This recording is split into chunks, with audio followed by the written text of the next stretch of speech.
Hi,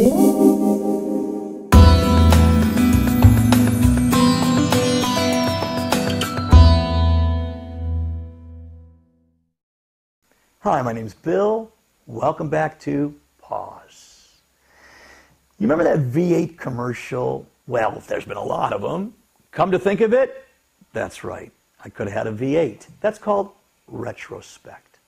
It's also called living your life in the rearview mirror. I know a lot of people that do not have perspective, and they don't know how to really forecast the future. You can't really forecast the future anyway, but you can plan for it, which is kind of like forecasting it. They're living in the past. Whenever you're going to be retrospective, here's what I know. Look at things that you've done that, the failures you've had, like all of us. I've never learned from my successes. I only learn from my failures.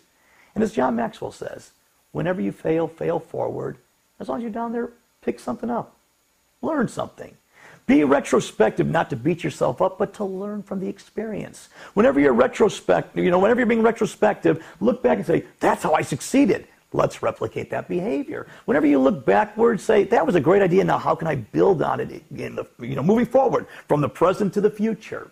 If you're retrospective where you've got regrets and you're angry and you're bitter and you're unforgiving, that, my friend, will destroy you.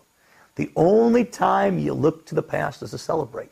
The only time you want to be retrospective is to learn. And the only time you want to be retrospective is to connect your connections from the past and bring them into the future. Anything beyond that can be quite very destructive, actually. So would you do me a favor today? Do yourself even a bigger favor.